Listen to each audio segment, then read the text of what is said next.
Caríssimos irmãos, muita paz com Jesus, é alegria para os nossos corações estarmos mais uma vez reunidos nos compromissos da Federação Espírita do Rio Grande do Norte. Nosso carinhoso abraço para todos vocês que nos assistem. O nosso estudo desse momento é em torno do capítulo 10 do Evangelho segundo o Espiritismo, um capítulo extremamente importante, intitulado Bem-aventurados os que são misericordiosos. Dentro desse capítulo, vamos fazer algumas reflexões em torno da temática Não julgueis para não serdes julgados, atire a primeira pedra aquele que estiver sem pecado.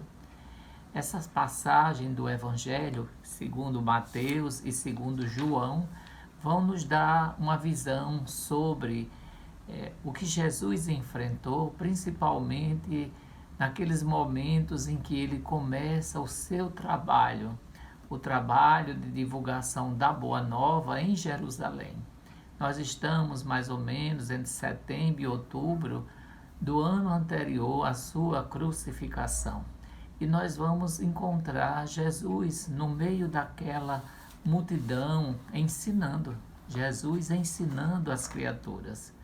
E é importante destacar, meus queridos irmãos, o contexto em que essa história da chamada mulher adúltera, ela se desenvolve. Então essa história ela tem início, segundo João 7, 37 e 38, no último dia da festa de Pentecostes, ou seja, no último dia da festa dos tabernáculos, melhor dizendo, que era considerado uma grande festa entre os hebreus e que era comemorado durante 7 dias. Então, o grande dia, aquele dia mais importante dessa festa, Jesus lá estava em Jerusalém. Ele se levantou no meio da multidão e proclamou: se alguém tem sede, venha a mim e beba. E essas afirmativas de Jesus, elas causaram impacto principalmente àqueles que já o estavam observando e perseguindo. Aquele que crê em mim, diz a Escritura, rios de água viva fluirão do seu coração. Essas passagens, elas fizeram com que os escribas e os fariseus, que geralmente entravam nas contendas e tinham demonstrações para com Jesus, eles não se sentissem confortáveis. E eles procuraram formas de colocar Jesus numa situação difícil, criando uma verdadeira armadilha. É importante destacar, meus queridos irmãos, que durante séculos a cultura tradicional do Oriente Médio entendeu que a honra da família era ligada à conduta sexual de suas mulheres. Assim, na vida conservadora tradicional da aldeia, as mulheres que violavam o código sexual, às vezes elas eram mortas pela própria família. Essa história, a história da chamada mulher adúltera, a pecadora, então ela vai nos servir como referência para nós percebermos a indulgência que Jesus teve para com ela, porque o discurso vai nos apresentar a passagem principalmente do evangelista João, que nos diz: então os escribas e os fariseus lhe trouxeram uma mulher que fora surpreendida em adultério. E é interessante destacar que apenas a mulher foi aqui referenciada, contrastando exatamente com o que a Torá de Moisés, especialmente em Levítico e em Deuteronômio, prescrevia que tanto a mulher encontrada em adultério quanto o homem seriam apedrejados. Então aqui já se percebe uma tendência dos escribas e fariseus que queriam de fato envolver Jesus numa trama, numa armadilha. Eles lhe trouxeram uma mulher que fora surpreendida em adultério. E é estranho porque eram religiosos. E como religiosos, esses homens entraram na vida íntima de uma mulher, de um homem, identificando essa situação de adultério. Logo, é uma situação aqui construída com o objetivo de humilhar Jesus, de desmoralizá-lo diante da multidão. Eles trouxeram uma mulher que, segundo eles, fora surpreendida em adultério. E pondo-a de pé no meio do povo, disseram a Jesus: Mestre, esta mulher acaba de ser surpreendida em adultério. Ora, Moisés, pela lei, ordena que se lapidem as adúlteras. Só que, pelos textos de Levítico e Deuteronômio, não apenas a mulher que era pega nessa situação triste, mas também os homens. Porque se pergunta, e onde estava o adúltero? Porque só a mulher ali estava. E eles colocam, né? Ora, Moisés, pela lei, ordena que se lapidem as adúlteras. Qual sobre isso a tua opinião? A sutileza deles para enredar Jesus com a sua trama. Eles diziam isto para o tentarem e terem de que o acusar. Perante as autoridades constituídas, perante a multidão.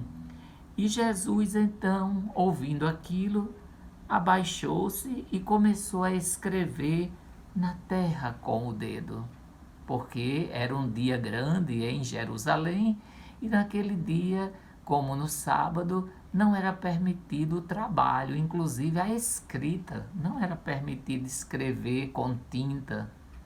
E aí Jesus, altamente conhecedor das tradições da escrita e também da tradição oral dos judeus, ele escreve no chão, na areia, porque era permitido escrever na areia, ou seja, ele não estava indo de encontro àquilo que estava prescrito, tanto na legislação, tanto escrita, quanto na tradição oral. Então ele não seria acusado de que estava indo de encontro aos ensinamentos de Moisés. Logo eles indagam: qual sobre isso a tua opinião? Diziam isto para o tentarem ter de que o acusar. Jesus, porém, abaixando-se, entrou a escrever na terra com o dedo. E como continuasse a interrogá-lo, Jesus então se levantou e disse: aquele dentre vós que estiver sem erro, atire a primeira pedra. Ou seja, Jesus devolveu para eles a responsabilidade por aquele ato que eles pretendiam que Jesus tomasse partido.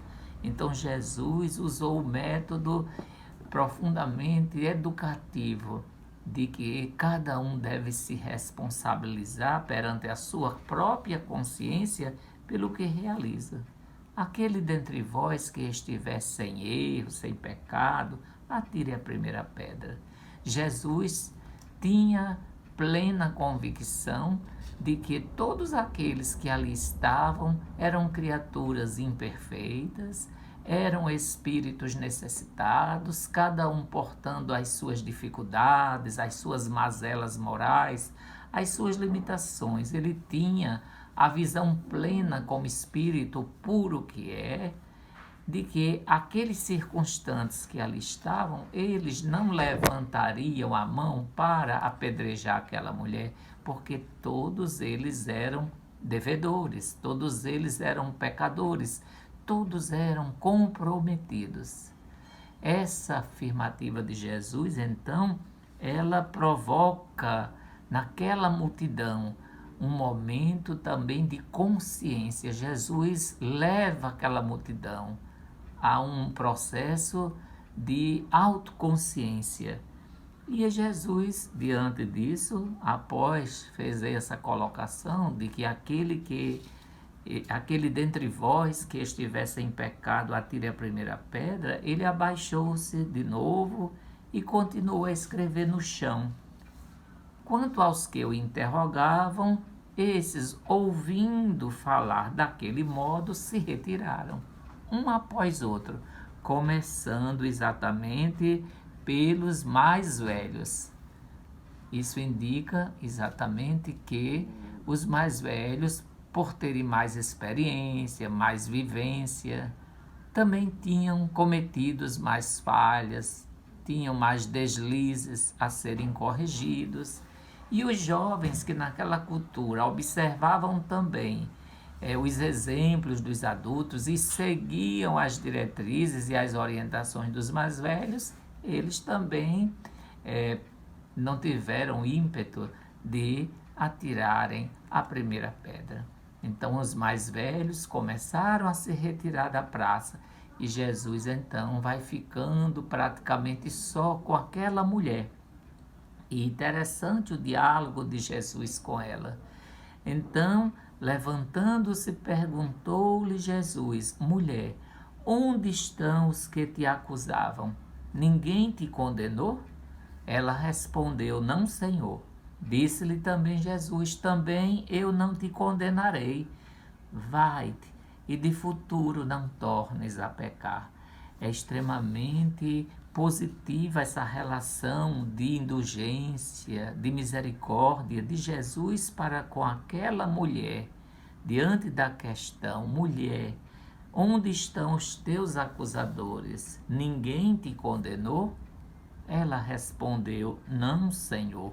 Ou seja, eles não tinham autoridade moral, eles não tinham também as condições para avaliar em profundidade a situação daquela criatura. E Jesus, olhando para a mulher, diz: Também eu não te condenarei. Vai-te e de futuro não tornes a pecar, não tornes a errar.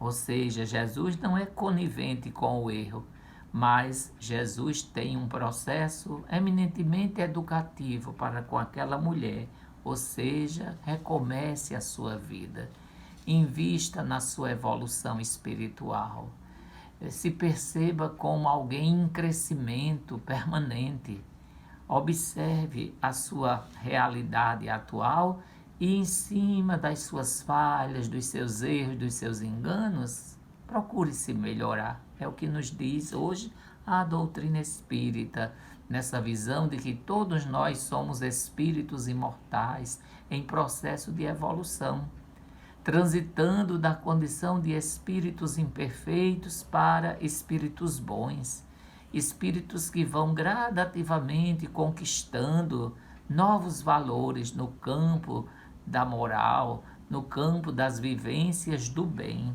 na superação dos nossos vícios, das nossas imperfeições.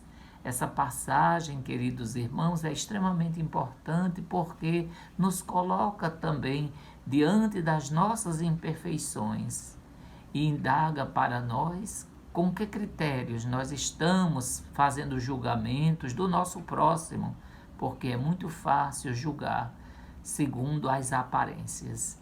Nós não temos elementos de uma profundidade maior, uma visão espiritual, uma condição para perceber em profundidade as causas dos erros das pessoas de maneira geral, né?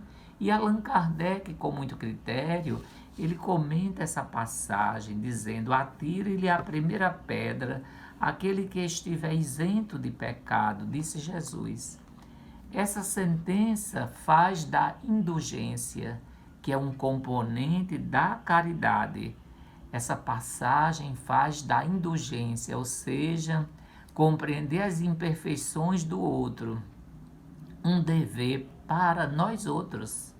Por quê, meus queridos irmãos? Porque ninguém aqui não necessite para si próprio de indulgência.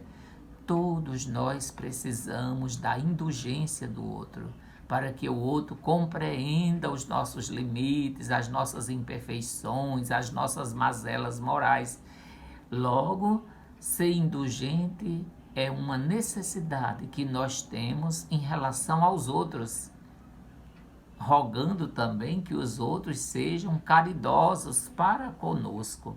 Dessa forma, Todos necessitamos da indulgência, da compreensão do outro perante as nossas falhas, perante os nossos limites. E a indulgência, queridos irmãos, ela nos ensina que nós não devemos julgar com mais severidade os outros do que nos julgamos a nós mesmos, nem condenar em outrem aquilo de que nos absolvemos. Ou seja, antes de profigarmos a alguém uma falta, nós devemos observar se essa mesma censura não nos pode ser feita. Essa passagem ela é extremamente rica porque nos conduz também a um processo de autodescobrimento, de autoconhecimento, de melhoria interior, de reforma íntima, de ajuste dos nossos espíritos aos sentimentos e aos valores mais elevados. Diz Kardec, o reproche lançado à conduta de outrem pode obedecer a dois móveis: reprimir o mal ou desacreditar a pessoa cujos atos se criticam. Ou seja, é muito importante essa afirmativa do codificador, ou seja, o reproche lançado à conduta do outro pode obedecer a dois móveis: reprimir o mal, numa primeira situação, ou desacreditar a pessoa cujos atos se criticam. E Kardec nos diz, não tem excusa nunca este último propósito, ou seja, desacreditar a pessoa, porquanto, neste caso, há maledicência e maldade. E como, meus irmãos, esse tema é tão atual, pois a cada momento nós nos encontramos julgando o próximo das formas as mais variadas, utilizando inclusive os recursos hoje, não é? Da internet e outros, não é? No dia a dia se percebe com tristeza quantas situações de pessoas que criticam, que julgam, que apontam o dedo para as possíveis falhas do seu próximo. Logo, o Evangelho nos convida a nos percebermos como criaturas necessitadas de indulgência, de melhoria. Se o primeiro aspecto pode ser louvável e constitui mesmo em certas ocasiões um dever de observar o mal e procurar corrigi-lo, mas de forma caridosa, aquilo que envolve o desacreditar a conduta alheia pode envolver a maledicência e pode envolver a maldade. É importante também, nos diz Kardec, não cumpre, aliás, ao homem também, né, auxiliar o progresso do seu semelhante, ou seja, nós temos, sem dúvida, que convivendo com o que é bom e o que não é bom, selecionar aquilo que é melhor, aquilo que está de conformidade com as leis de Deus, a lei de justiça, amor e caridade. Mas nós não podemos também fechar os olhos às situações negativas, ao mau proceder, ao mal moral. Mas como agir em relação ao mal moral de alguém? Se nós temos a responsabilidade de orientar, de cuidar da nossa família, dos nossos filhos, netos e aqueles que estão sob os nossos cuidados, principalmente ou inicialmente, nos compete observar as ações, as situações e, com os critérios do Evangelho, irmos auxiliando aqueles que estão sob os nossos cuidados, as nossas responsabilidades, para que nós possamos nos sintonizar com a vivência do bem, com a vivência do amor, da caridade, da conduta elevada, dentro daquilo que os Espíritos nos dizem, que a moral é a regra de bem proceder, ou seja, distinguir o bem do mal. Nós precisamos distinguir o bem do mal para exercermos com segurança a nossa vivência de cada dia. Mas é importante perceber, meus queridos irmãos, que Kardec ao comentar essa passagem, não julgueis para não seres julgados, ele diz que importa, pois, não se tome em sentido absoluto este princípio. Não julgueis se não quiserdes ser julgado, porquanto a letra mata e o espírito vivifica. Ele diz que não é possível que Jesus haja proibido se profligue o mal, uma vez que ele próprio nos deu o exemplo, tendo feito até em termos enérgicos. Então Jesus educou, corrigiu, orientou, ademoestou. Mas o que quis significar Jesus com esse ensinamento é que a autoridade para censurar, ela está na razão direta da autoridade moral daquele que censura. A autoridade moral, que é uma conquista do espírito. Logo, Kardec nos diz que o que isto significa que a autoridade para censurar está na razão direta da autoridade moral daquele que censura. E que tornar-se alguém culpado daquilo que condena noutrem é abdicar dessa autoridade, é privar-se do direito de repressão. Que a consciência íntima ao demais nega respeito e submissão voluntária àquele que, investido de um poder qualquer, viola as leis e os princípios, de cuja aplicação lhe cabe o encargo. Aos olhos de Deus, uma única autoridade legítima existe, é a que se apoia no exemplo que dá do bem. É o que igualmente ressalta dessas palavras de Jesus dentro do Evangelho.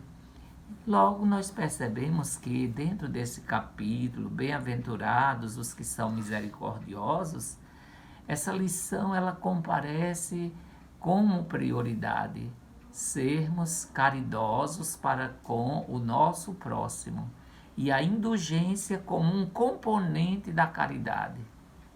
O que é a indulgência? É a capacidade de compreendermos os problemas que o outro enfrenta.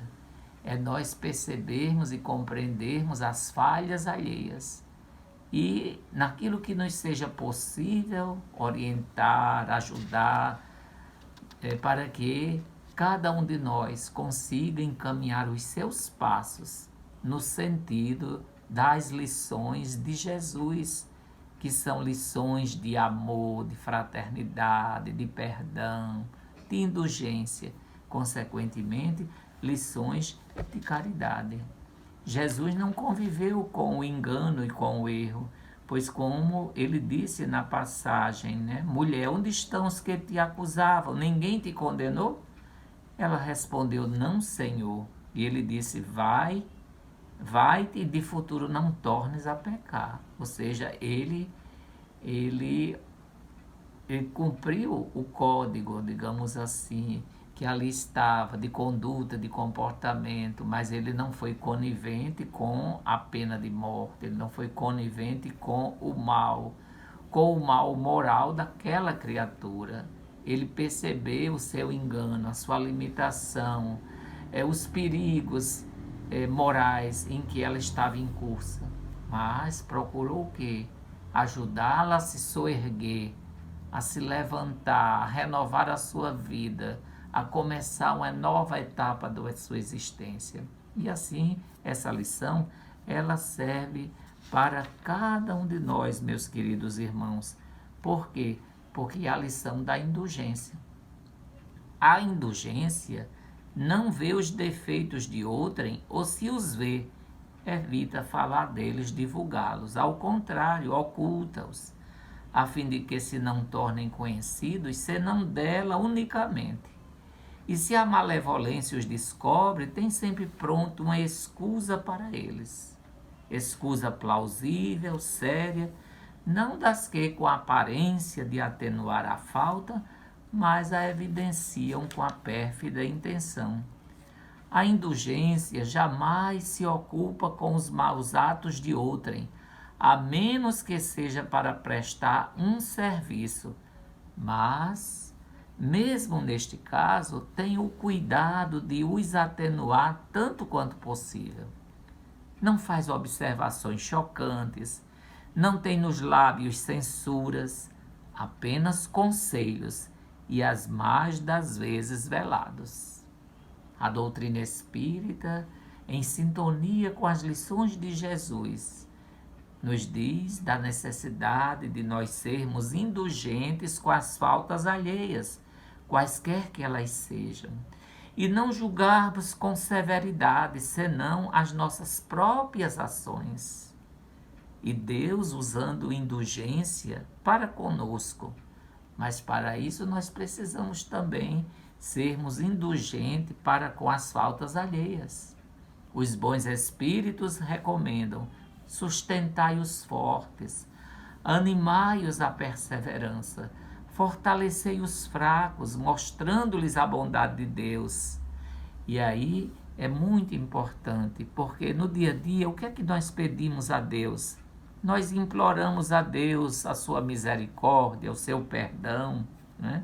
O esquecimento, né, das nossas falhas, das nossas faltas, mas nós precisamos fazer o nosso processo de autoconhecimento e identificarmos primeiro o argueiro no nosso olho, o argueiro, a trave no nosso olho, melhor dizendo, do que o argueiro no olho do nosso próximo.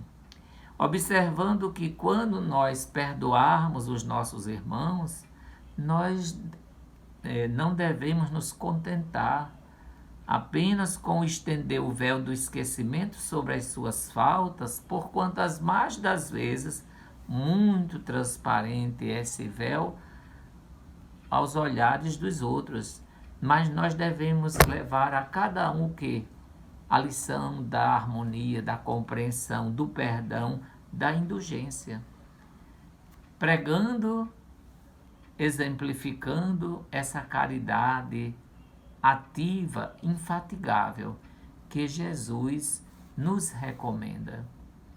Emmanuel, numa das suas mensagens no livro Pão Nosso, capítulo 85, intitulado essa mensagem E o Adúltero, ele comenta essa passagem do Evangelho. E pondo-a no meio, disseram-lhe: Mestre, esta mulher foi apanhada no próprio ato, adulterando. E a pergunta, que é o título da mensagem, é: e o adúltero? Já que aquela mulher não poderia ter errado sozinha. E aí é uma contradição, por quê? Porque levaram exatamente a mulher numa sociedade machista, numa sociedade em que a mulher era considerada de segunda ordem, dizer, e o adúltero, onde ele estava? Se o próprio código, vamos assim dizer, da lei de Moisés, em Levítico e Deuteronômio, prescrevia o apedrejamento não só para a mulher, mas também para o homem.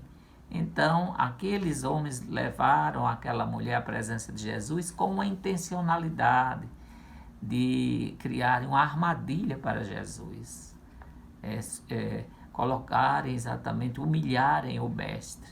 E Jesus, ele reverte a situação, devolvendo para cada um a responsabilidade também do julgamento, da ação que iam desenvolver. Emmanuel nos diz de forma muito esclarecedora que o caso da pecadora, apresentada pela multidão a Jesus, envolve considerações muito significativas, referentemente ao impulso do homem para ver o mal nos semelhantes sem enxergá-lo em si mesmo. Aí é muito importante, quer dizer, esse impulso nosso para vermos o mal nos outros sem enxergá-lo em nós mesmos. Entre as reflexões que a narrativa sugere, identificamos a do errôneo conceito de adultério unilateral. Se a infeliz fora encontrada em pleno delito, onde se recolhera o adúltero que não foi trazido a julgamento pelo cuidado popular? Onde estava aquele homem? Onde estava o infeliz que também estava sendo conivente com aquela situação. E quem sabe tenha sido ele próprio, ardilosamente, que levou aquela criatura a se precipitar no campo afetivo. Seria ela a única responsável? Indaga Emmanuel. Se existia uma chaga no organismo coletivo, requisitando intervenção, a fim de ser extirpada, em que furna se ocultava aquele que ajudava a fazê-la? Então é fácil atirar a pedra no outro, apontar o erro, acusar, mas ele está aí omisso dentro dessa responsabilidade. E a atitude de Jesus? A atitude de Jesus naquela hora caracterizou-se, sem dúvida, por infinita sabedoria e inexcedível amor. Jesus não podia centralizar o peso da culpa na mulher desventurada e, deixando perceber o erro geral, indagou dos que se achavam sem pecado. E como vimos, todos foram se afastando, começando pelos mais idosos. O grande e espontâneo silêncio que então se fez constituiu resposta mais eloquente que qualquer declaração verbal. Foi muito forte realmente, porque ficou na consciência de todas aquelas criaturas o mal que estavam fazendo, porque o objetivo não foi de ajudar aquela mulher. Jesus sim teve uma atitude de amor pleno para com ela. Ao lado da mulher adúltera permaneciam também os homens pervertidos, que se retiraram envergonhados. E conclui Emmanuel dizendo que o homem e a mulher surgem no mundo com tarefas específicas, que se integram num trabalho essencialmente uno, dentro do plano da evolução universal. Com destaque, meus queridos irmãos, de que no capítulo das experiências inferiores, ou seja, no capítulo das experiências inferiores, dos vícios morais, das falhas morais, um não cai sem o outro. Então, se aquela mulher ali estava, havia também um outro ser que, coabitando com ela, convivendo com ela, também estava na falha moral. E aí nós percebemos, como Emmanuel nos diz, no capítulo das experiências inferiores, um não cai sem o outro, porque a ambos foi concedido igual ensejo de santificar. Ele conclui nos chamando a atenção de que, se as mulheres desviadas da elevada missão que lhes cabe prosseguem sob triste destaque no caminho social, é que os adúlteros, os homens, continuam ausentes da hora de juízo, tanto quanto no momento da célebre sugestão de Jesus. Que essa mensagem, meus queridos irmãos, que nos assistem nos elevados compromissos da doutrina espírita pela Federação Espírita do Rio Grande do Norte, possa servir como uma reflexão aos nossos espíritos, para que nos melhoremos a cada dia e, diante do erro, não sermos coniventes, mas sermos indulgentes, sermos caridosos, sendo compreensivos com as falhas alheias. Da mesma forma que nós também precisamos do perdão, da indulgência, da compreensão de todos os que estão no nosso dia a dia.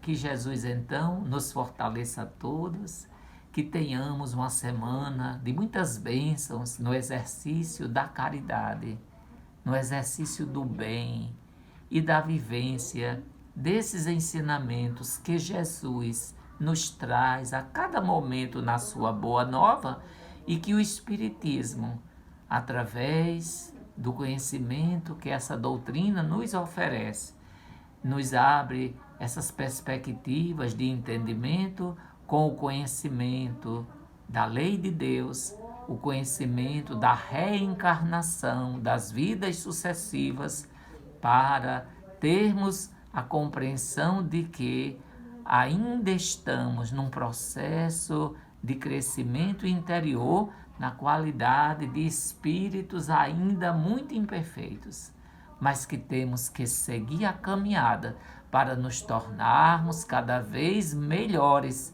em sintonia com as leis de Deus. Que Jesus então nos fortaleça, que Deus nos abençoe e que possamos cultivar o melhor dentro de nós mesmos. E esse melhor é o esforço de vivência desses ensinos que o Divino Mestre Jesus nos traz na sua Boa Nova. Muita paz, irmãos queridos. Que Jesus nos abençoe.